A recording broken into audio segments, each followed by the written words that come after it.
About 6 weeks ago, I upgraded my Fontana Maestro 60 with the Saputo stones, and in this video, I'm going to share with you everything I've learned about how these have completely changed how I make pizza, but also changed how I work this pizza oven. The first thing that's important to understand is that the stock pizza stones that come with this oven are great. They're fantastic. I've made plenty of delicious pizzas with these stones. There's 3 of them that fit in this oven. However, I will say, once you get above 750-degree stone temp, that's when you're going to start burning and scorching the bottom of your pizza. Some of you might have better experience working with semolina, but if you're working with just regular flour with your pizza, you're most likely going to scorch it. And some scorch, it's pretty delicious. Just a little char here and there on the bottom, I can deal with. But if you lose control of your temperature in your oven and it gets too hot, I'm telling you, no one wants a bitter bottom. Let's just say that.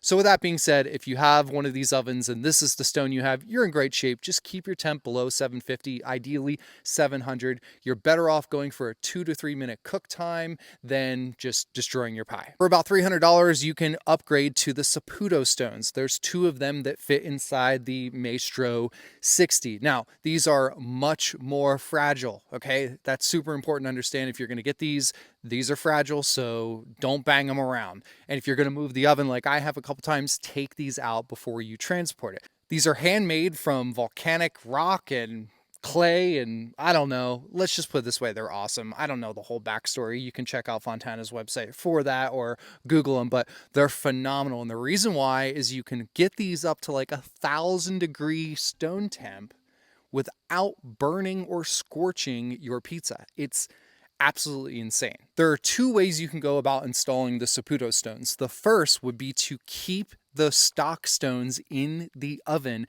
and put the Saputo stones on top.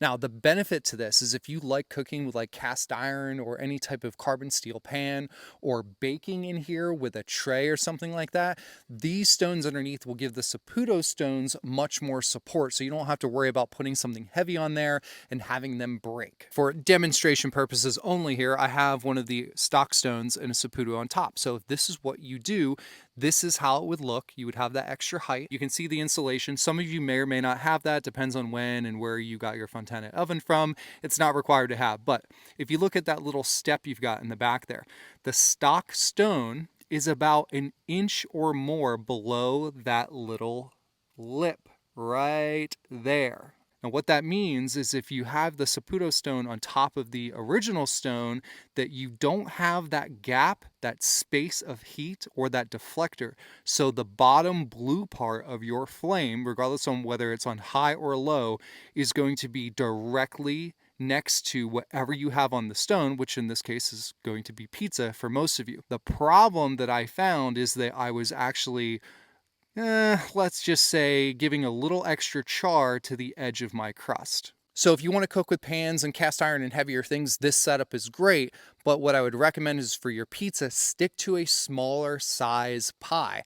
10 inches. That way, this 16-inch depth, you can put your pie in and still be 3 or 4 inches away from that direct flame because you don't have that little lip there that's kind of blocking it and aiding as a deflector.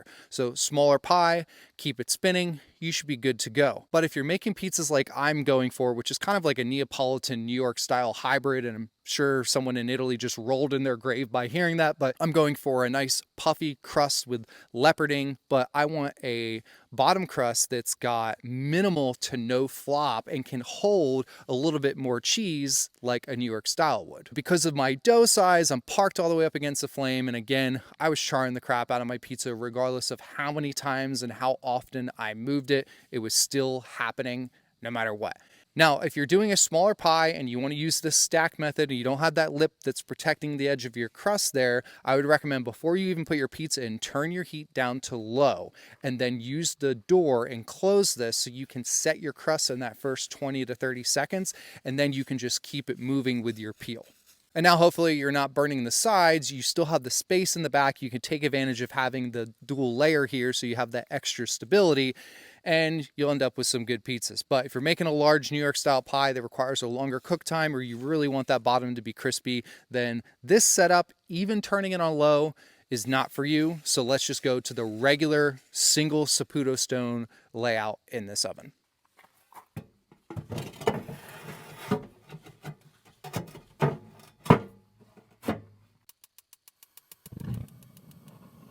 If you were to have a double stack with your stones, there would be no protection from that super hot blue flame. Basically, you'd just be parked right up against it and direct heat. So when you only have the single layer of stones, you can see you get about 1.5 inch protection there from that really hot blue flame. Let's say that you have your double stack and your gap there, or that lip is gone. When you turn the heat all the way down, when you got a 900 some degree stone temp and an ambient temperature in here that's probably at that point going to be around like 800 some, 900, even 1,000, because it's been preheated for 30 minutes. If you park your crust right up against that little tiny blue flame without that lip, you're getting direct heat. And even if you keep it moving, I'm telling you, you're just at risk for overcooking and overcharring your outside crust. So what's great about having this lip here is you can park your pizza about 1 inch or even right up against that little deflector, and it will protect your pizza from the low flame and the high flame. This setup is ideal if you're doing a traditional Neapolitan style 10 or 12 inch pie and you want to cook this at 950 degrees stone temp in 90 seconds. And you can do so just keeping your heat on high, your flame on high the entire time. However, if you're taking the route that I am, which is this Neapolitan New York style hybrid, I don't know what to call it, but I'm working with a 350 gram dough ball that I'm stretching to at least 14 inches, and I'm going for about a 2 to 3 minute cook time. On the Saputo stones, what's amazing is that I can leave it in there and the bottom always comes out beautifully. I never have any black marks. It's just this like light tan to this brown spotting. It's perfect. It's amazing. And I can get a pizza slice that's, you know, yay big or smaller, and I might have a little bit of flop, but I've got a lot of toppings and a lot of cheese on there. If I go light on the cheese and just do a traditional margarita, for the most part it sticks straight out. That's what I'm going for. But then you get to this crust and you get the leoparding from that high heat, and it's not burnt. You just get that beautiful char. So if you're going for that hybrid style that I'm looking for, generally what I do, even with just the Saputo stones in here, is I will crank the heat down to low, put my pie in, put the door on, count to about 20 to 30 seconds to let that crust start to set so I can get the peel in and start turning it. From there, how I adjust the temperature is going to be dependent on the type of toppings that I have on the pizza. I hope this video has been helpful to anyone who has been researching pizza ovens or looking to upgrade to the Saputo stones. It's an experiment, it's a learning curve, which is a lot of fun because at the end of the day, whether it's perfect or it's not, you get to eat pizza and maybe there's a little scorch mark or a little extra char on the sides, like whatever, you made it, it's delicious. And you know, if you burn something bad enough, the best thing about it is you can always throw some hot sauce on it or ranch.